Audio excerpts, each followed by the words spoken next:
we're actually going to completely change directions here next Wednesday. So Friday, we're going to massively change directions, and it'll hopefully be a little more interesting if this has been a little boring.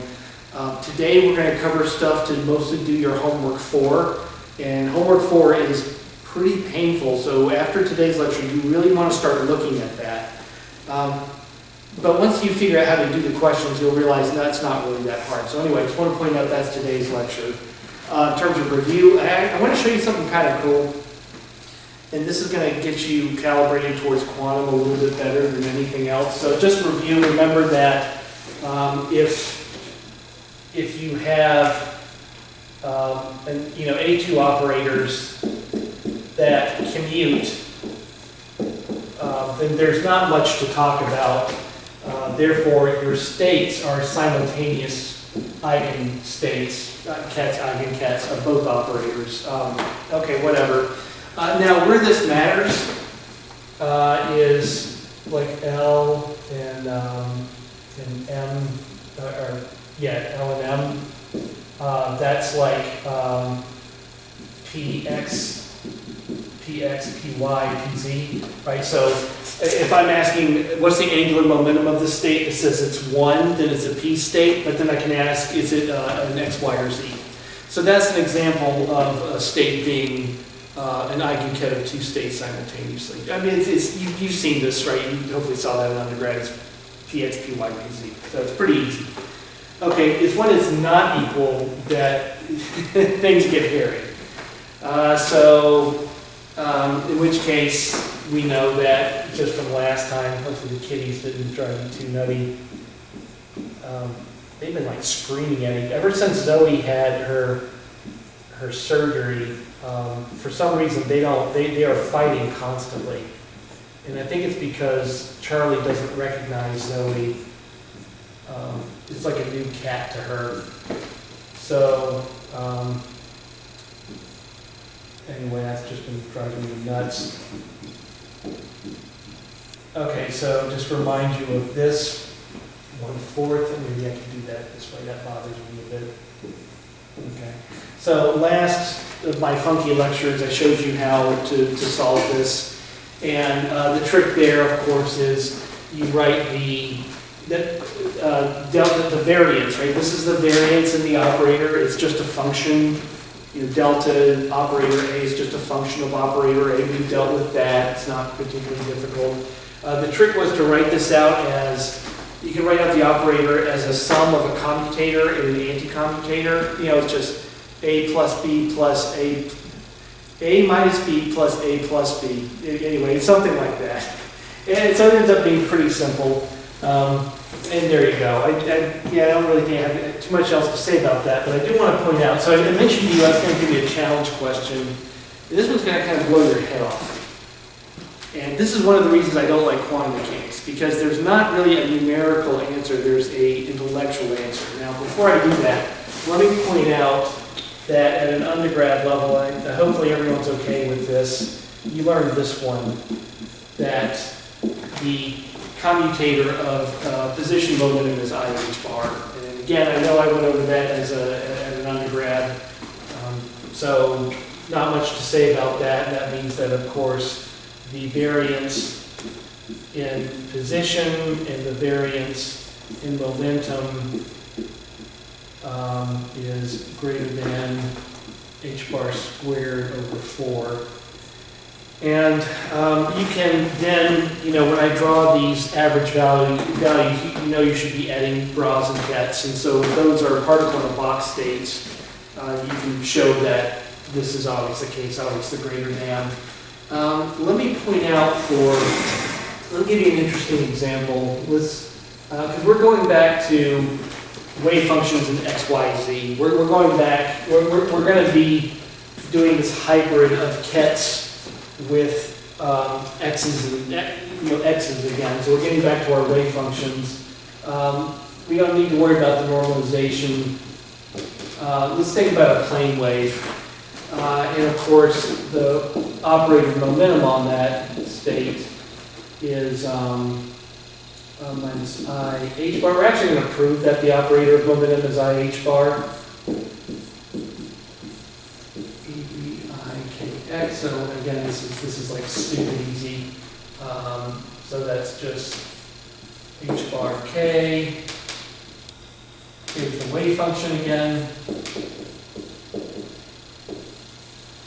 Okay. Momentum squared. I won't do it because it's very simple. H bar squared k squared. Let me just write that out. Okay. So therefore, the variance of momentum squared is that we talked about this. This was on what we talked about last time. It's actually not by definition, but anyway, that's at the beginning of last lecture. It ends up being 0, right? Because this is h bar squared k squared. This is the square of h bar k. So for a free wave, the momentum is well known. Okay, now if you do position,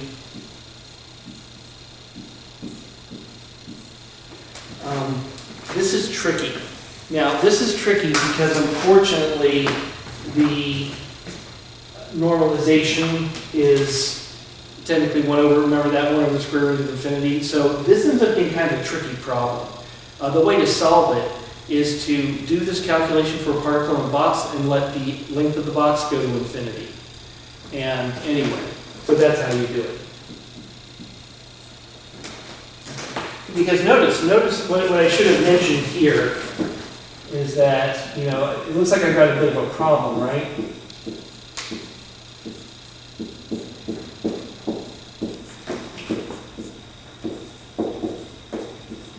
All right, one of these is 0. That's 0. This is for any state. Any state. This state's as good as any. So that's 0. So now, of course, I balance that by this guy, right? Now, you should know from some math class that 0 times infinity is ill-defined. You have to have some kind of trick. So like, remember L'Hopital's rule? You've got to have some kind of trick to figure out how this weighs out. I mean, maybe it's biased towards 0, maybe it's biased towards infinity. It turns out that it's biased in such a way that it's not 0. So this ends up working out. Anyway, so this is just a funky problem. This is the solution, that these just weigh each other in such a way that this is okay. There's nothing to it. But now let me blow your head off. You're going to hate me for this. Okay, let's get back to spin. There's no answer. I mean, there is an answer, but it's not a mathematical answer. That's why I know you're going to hate this. Okay, so let's do Sx. Okay, so the commutator of Sx and Sz would be minus I h bar. That's a anti-cyclic. I just wrote it that way. Anyway, so it's Sy.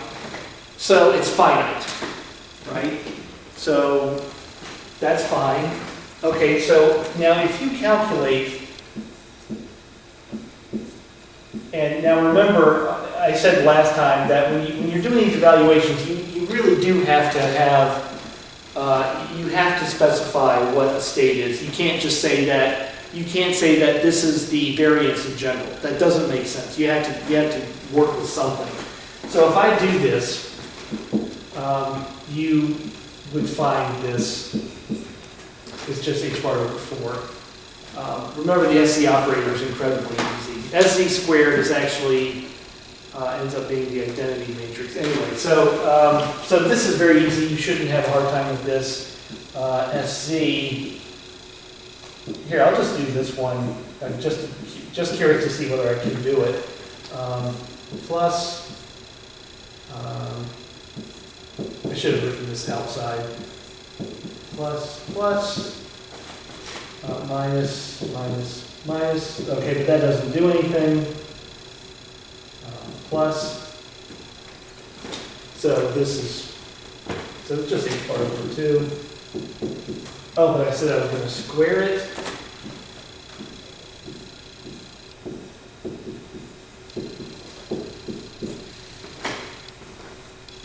Okay. So the dispersion in SZ is 0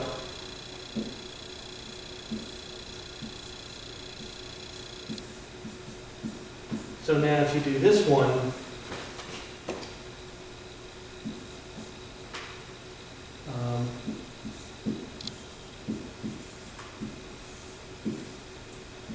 and I'm not sure what that is, but it's finite.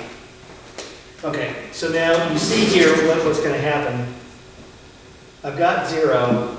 Now you can work through this, right? Not too bad. It ends up being, and then this, I'm not sure what that would be. It's something. It's not 0. It's not 0. It's impossible to be 0.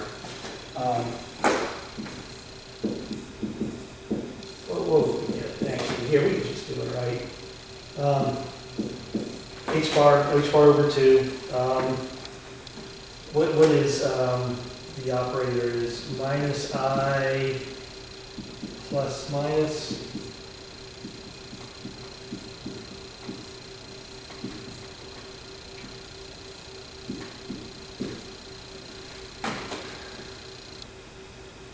Wait, shit, that's 0.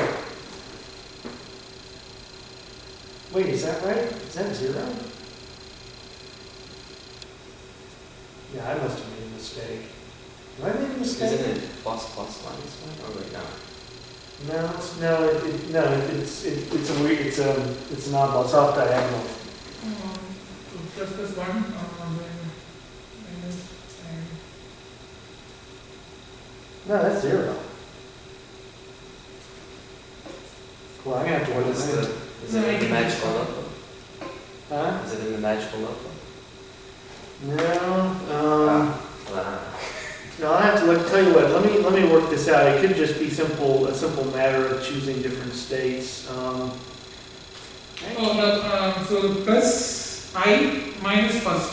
So the second term for sy we did so that's minus then the plus. No, there is plus. Then I that's minus that's the other one plus, right? Oh yeah. Doesn't matter though.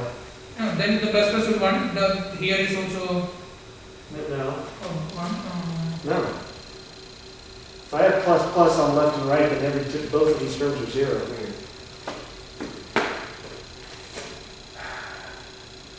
What the hell did I do wrong? It can't be 0. It just can't. Anyway, tell you what, let me work it out. But, so let's say it's not 0. But I want to point out to you, it took me a while to look at this and realize what's wrong with this. And there's nothing wrong with this. But why do you think that, so again, I'm assuming my head must have just fallen out of my brain. This can't be 0. So I'll work on this.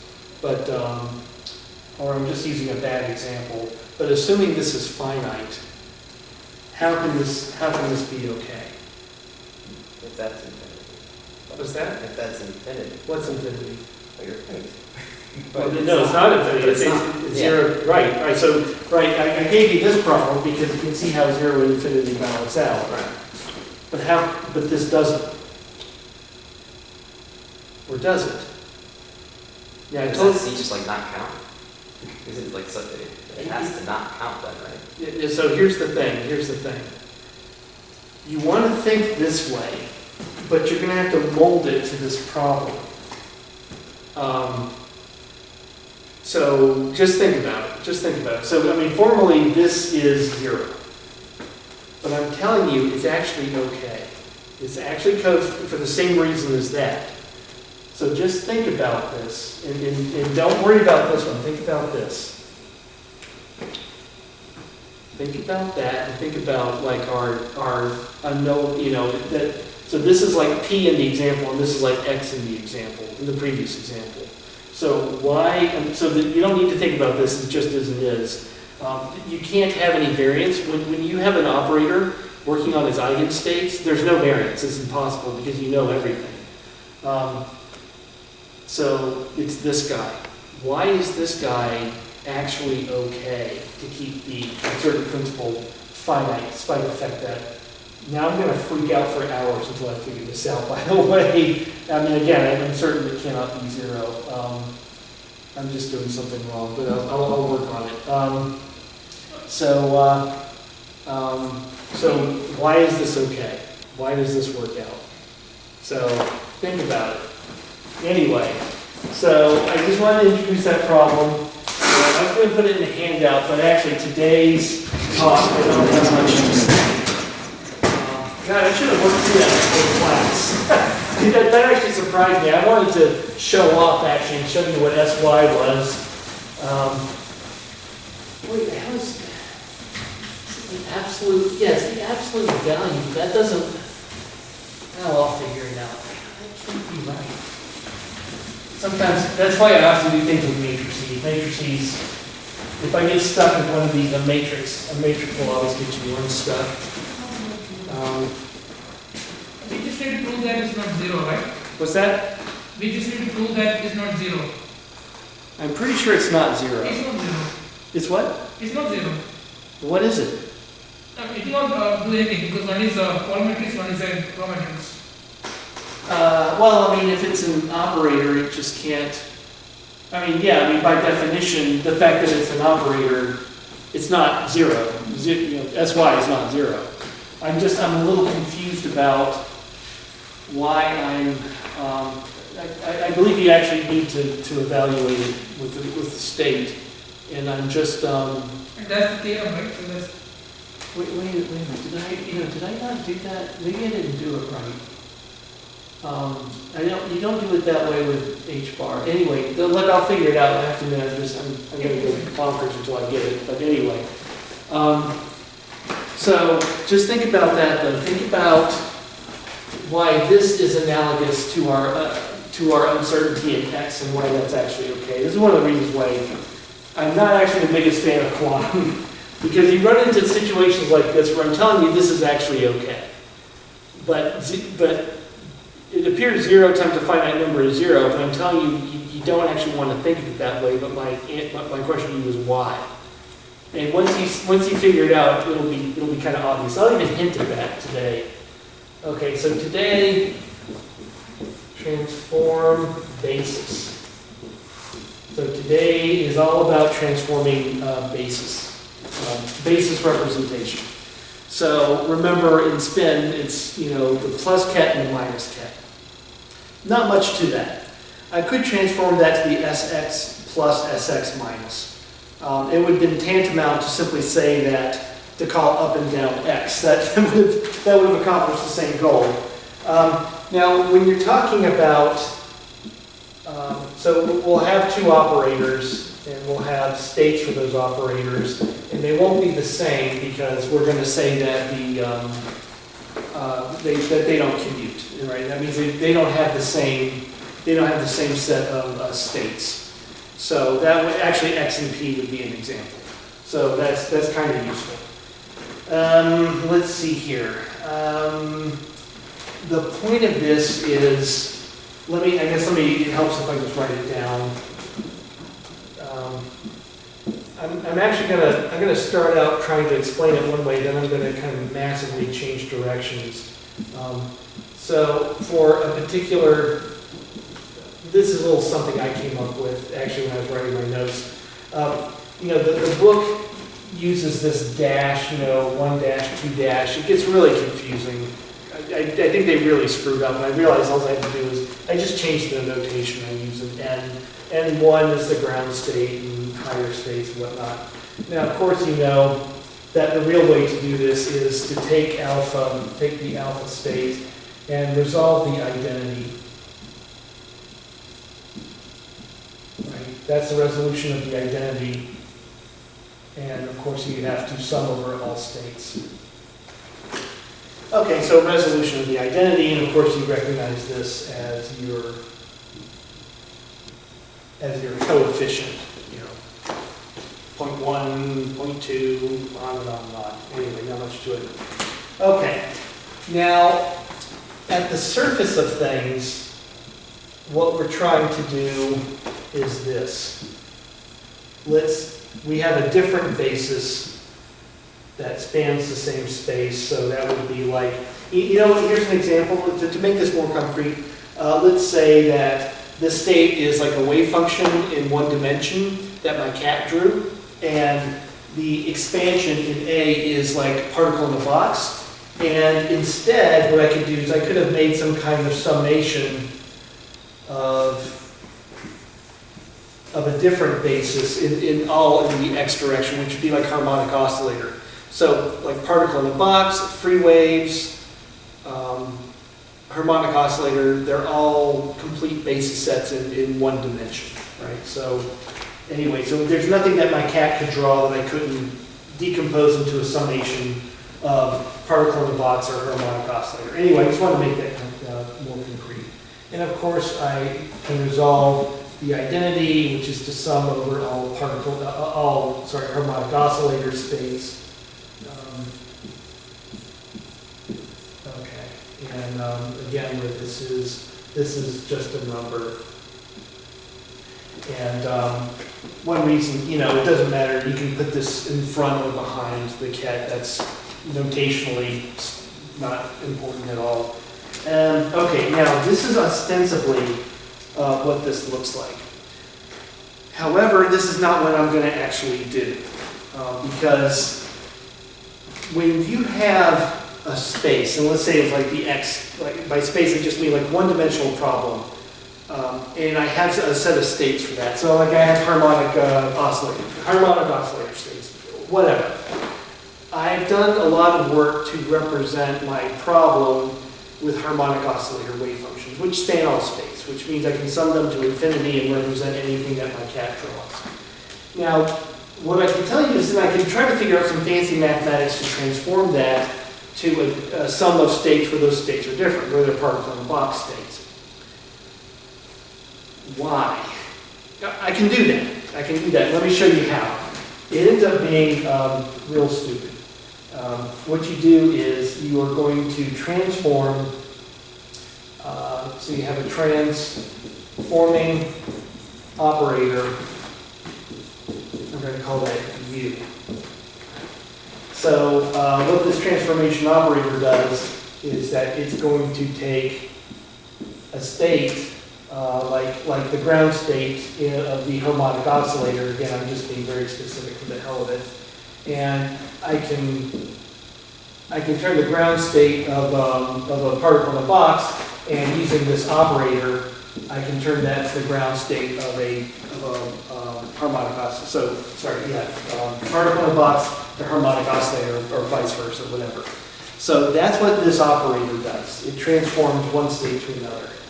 I want to point out that there's one thing that's very important, which is that it has a property called norm preserving. And this is very important. It means that you have this property for the operator.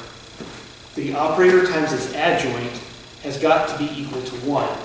And therefore, what this does is, I said this a while ago, but I think at the time it may kind of shot over your head, that when it comes to defining adjoints, now for the most part, our operators are observables, like momentum or energy or position, and those are Hermitian. All operators corresponding to things that are real, that you can measure with a yardstick or a spectrometer, those are all Hermitian. So the adjoint of the operator is the operator. So you don't worry about it. We have operators that are not of that mold, and this is one of them. This thing doesn't return an eigenvalue, it turns a state into another. So no eigenvalues. I mean, look, it's already failed the eigenvalue equation, right? Operator times a state needs to be a value times the same state. And it's clearly, that's not its job. We're not even worried or thinking about that. Now, in that case, knowing what the adjoint is not so straightforward. In this case, we have a solution. And of course, if we have a matrix representation, which I like to stick with, at least at this point in the class, 1 over a matrix is a well-defined, there's an algorithm to figure that out. So I just Googled it. So now the reason that you have this is because if you did not have that, so let's say alpha is a normalized state. If alpha is a normalized state, we pretty much always assume it is, then you need to have this happen. So adjoints work on bras, normal operator works on a ket. Okay.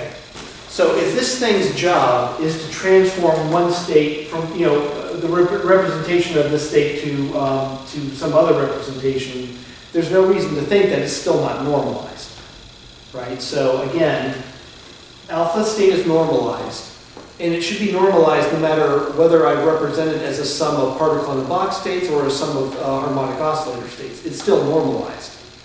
If that's the case, this operator, which turns this representation to another, and then this guy turns the broth representation to another, that inner product still has to be normalized, and that means that the adjoint in the operator has to be 1, and that gives me a formula to solve for the adjoint of this transformation operator. You're going to need that, by the way, in your next homework. That's how you actually have to solve for these, and you're going to do it this way. Again, it's not hard at all. It's a matrix, and you just look up how to take one over a matrix. It's very simple. Okay, so now here's the cool thing. When it comes to Dirac notation, especially for I'm just talking about A and B, this guy is real simple. It's real simple. Let me just remind myself. I'll use a different index. I've been using N, so I'll use K. Assuming that there's an infinite number.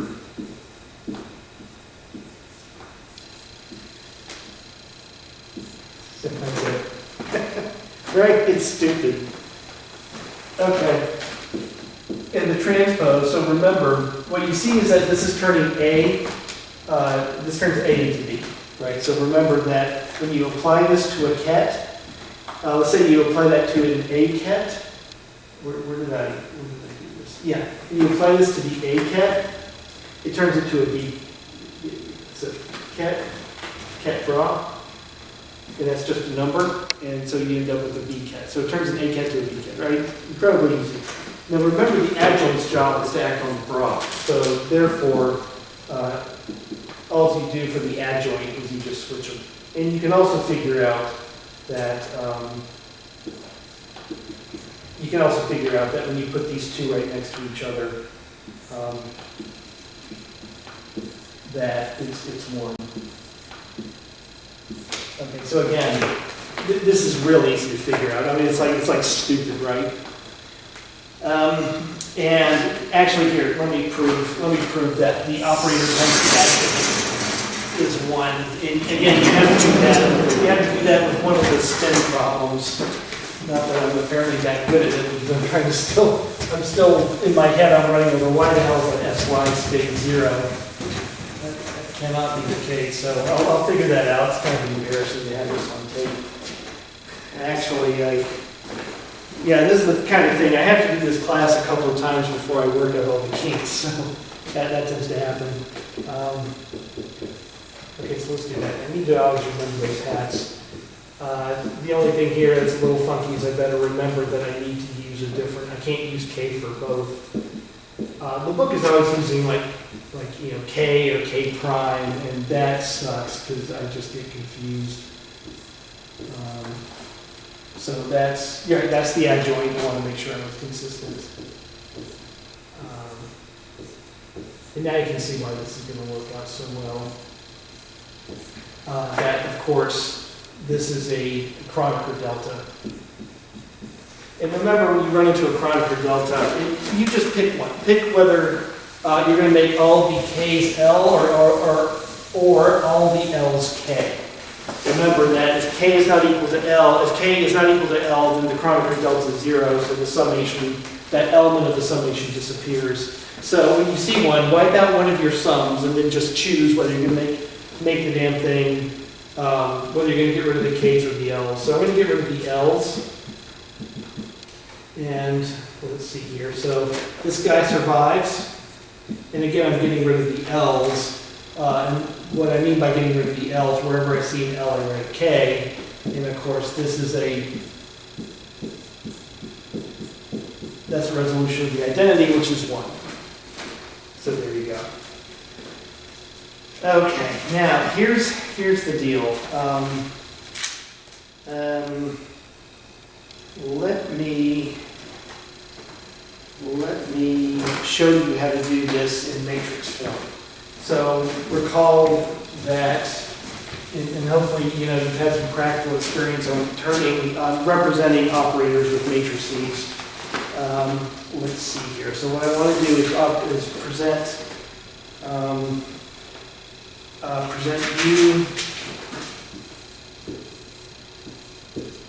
you as a matrix. And how do we do that? Okay.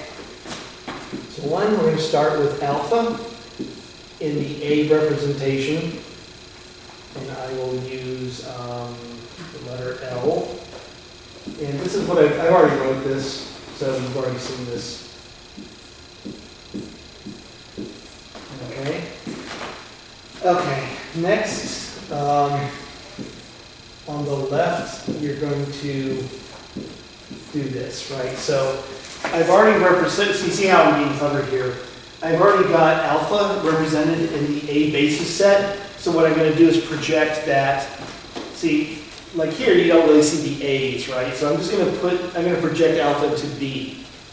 And I'm choosing notice that I'm just choosing one state. Right? So this will end up being the column of our matrix, and this will be the row. So heads up on that. Okay, so what you get is sum of L, and I don't know how many states. So I'm talking about like one specific state, like the ground state of the B basis, which again is like our harmonic oscillator, I guess. L alpha. Okay. Okay, the next bit is I've already told you that the job of the unitary operator transpose is to turn a B bra to an A bra. So what you do is this. You know, it kind of bothers me. I want it to not be the transpose. I want it to be the, wait, what have I done? Sorry. The B bra is the A bra with times its unitary transform. My bad. So, L,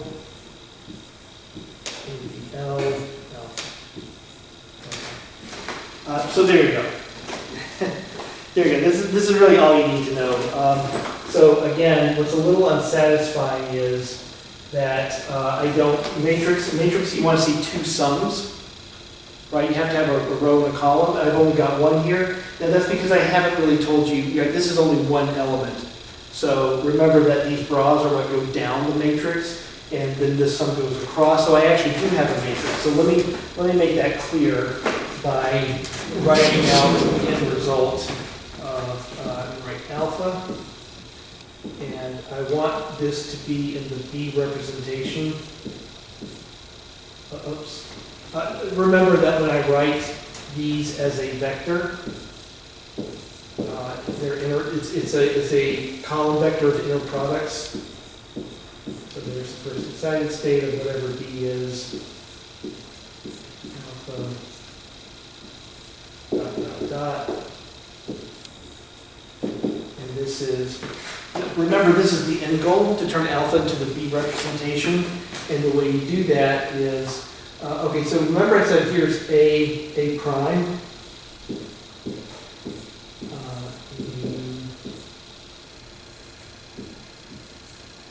Sorry, let me, now I ran out of the room. Okay, so then the next deal is the excited state, the first excited state, transpose, little hat, and then this guy, right? If this one goes down, then this one stays static.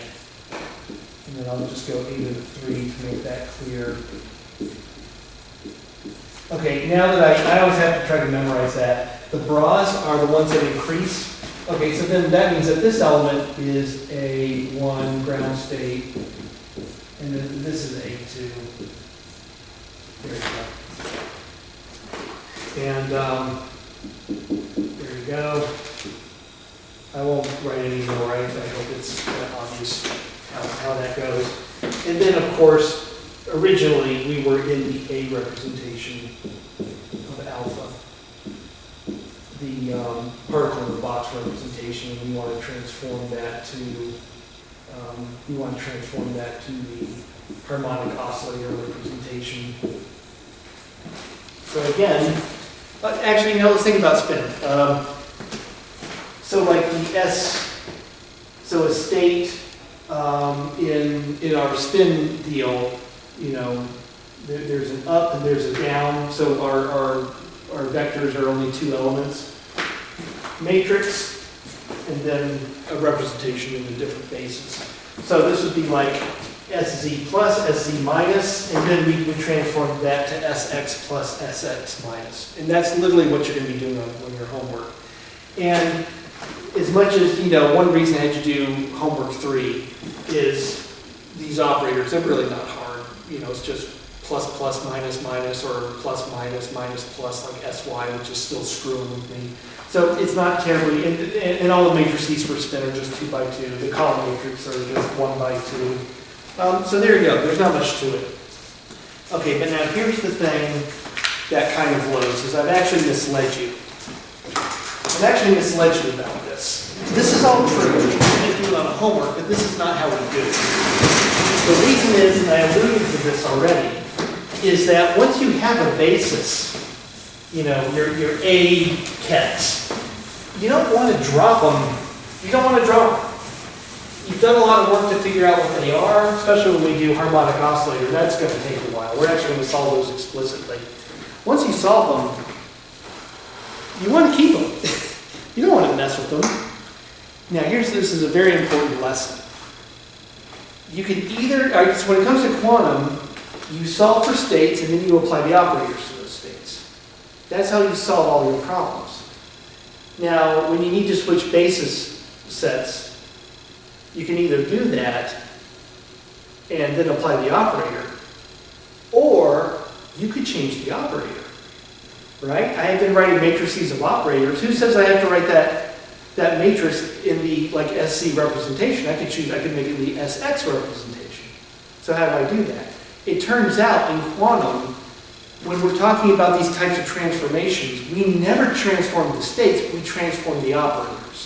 And that's going to be really important when we do time evolution. In time evolution, of course, states change over time. But that ends up being a really painful way to view and solve those problems. If instead you say the operators change over time, that is actually way easier. And this is actually what you're doing. Now, I'm talking about changing harmonic oscillator to particle in a box states, whatever. You're going to be doing spin, changing, in your homework, you're going to be changing SC to SX. But right after that, you're going to be changing operators that are static in time to ones that evolve in time. And then you're going to apply those to your states. And that's really the end goal. Once we get there, we're actually kind of done with the class. Okay, so here is the point, is to change the operator, to change the basis representation of the operator and leave the states alone. Because God knows we've done a lot of work with that. Okay, now note that, now you've seen this before, it's been a little while. I'll use M and N. The way to represent an operator in the matrix is to do two resolutions of the identity, and then the matrix elements. Again, here's your down and here's your across, right? And the matrix elements are going to be well defined once I tell you what the states and whatnot are. Okay, now here's the thing. In the B rep, we're going to have some kind of matrix, right? And we're going to have like a K and L element. Okay, so I'm going to do something kind of funky. This is going to be hard to follow. So it's like I had to stare at my notes for an hour to figure out what I was doing in my own notes. It's similar to what I had done before. What I'm doing is I'm gonna choose the B representation. I'm gonna pick like the first element, the 1, 1 element. All right. So now here's how you do that. So for any particular K, for like 1, 1, I'm gonna say K is 1, L is 1.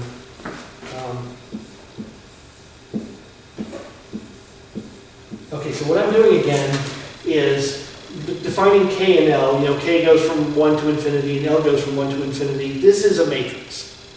Right, Now what I'm going to do is I'm going to insert this into here.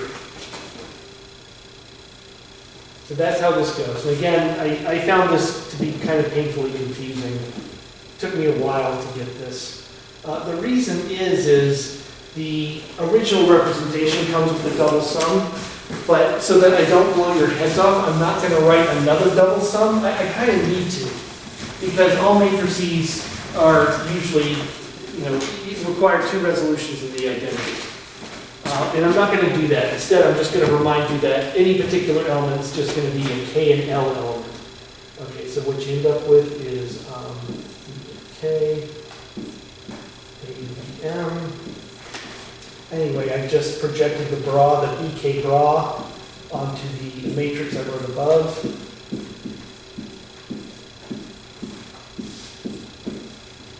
And then I have the BBL ket on the other side. Then what this is, and this is actually it. Again, what I'm going to do is I'm going to turn that B bra into an A bra with a adjoint unitary transformation, and then the rest of it's the same. Now, notice what I've done here is that I've now represented the individual matrix elements in this in this B rep. But notice that I've got everything on the right in terms of A. Okay, so then, sorry, when it comes to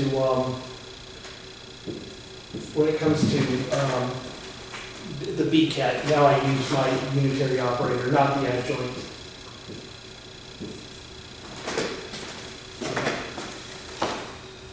So, I mean, it's really easy.